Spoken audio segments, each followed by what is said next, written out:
Good morning, everyone. Welcome to Coffee with the Pastor. I'm Pastor John Woodin, and this is a ministry of Hollywood Faith Christian Center in beautiful Hollywood, Florida.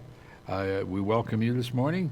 Ephesians chapter 2, and he made you, he made alive, who were dead in your trespasses and sins, and which you once walked according to the course of this world, according to the prince of the power of the air, the Spirit who now works in the sons of disobedience, among whom also were once conducted ourselves in the lust of the flesh, and were by nature children of wrath, just as the others.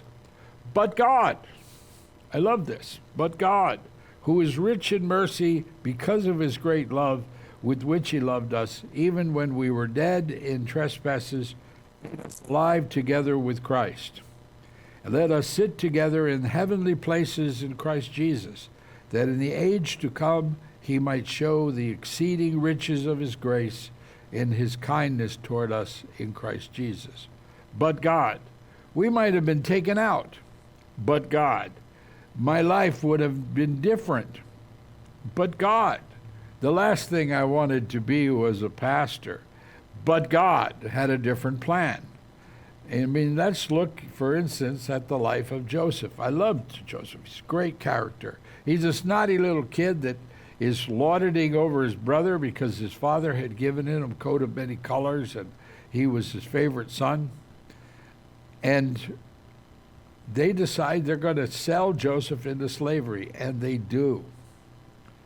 And when Joseph when their father dies, Joseph gets elevated, and they go back to Joseph and they say, "Look, your father suggested that you be good to us and that you forgive us." And Joseph reminds them and says, "Do not be afraid, for I am I in the place of God? But as for you, you meant evil against me, but God meant it for good, but God, in order to bring about at this day to save many people." So Joseph is sold into slavery, and that's bad, right? No, that's good, because he winds up as head of Potiphar's house, and Potiphar is the captain of Pharaoh's guard. And it says here that he was so trusted in Genesis 39, it says he is so accepted and trusted that Potiphar only knew what was on his plate. In other words, he didn't have to think about anything. Everything was under control. Joseph was in charge, and all he worried about was, whether I got peanut butter or peanut butter and jelly. But he is falsely accused by Potiphar's wife of having made advances on her, and that's bad, right? No, that's good, because he gets sent to Pharaoh's prison. Now, I will tell you that if Potiphar had believed that Joseph was guilty, he would have killed him. He would have executed him right there on the spot. But they send him to Pharaoh's prison. And that's bad, right? No, that's good, because he becomes head over the prison. He becomes the chief trustee over the prison.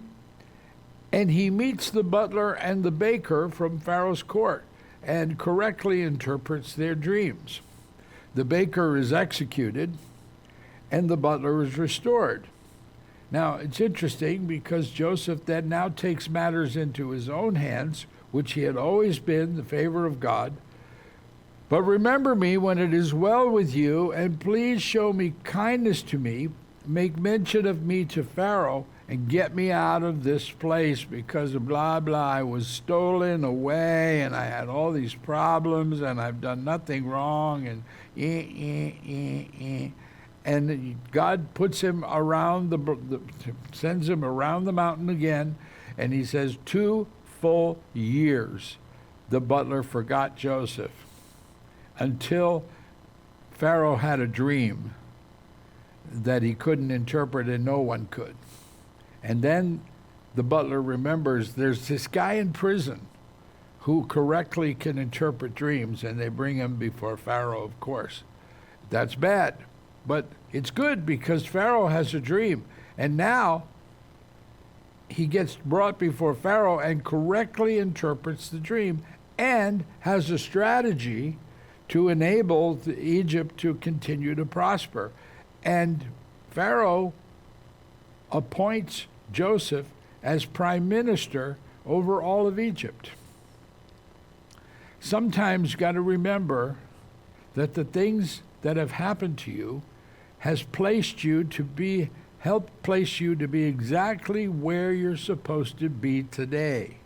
You say, no, this isn't that great a place. And it's like, no, God is moving you towards your destiny, and he is putting you in a place where exactly where you're supposed to be.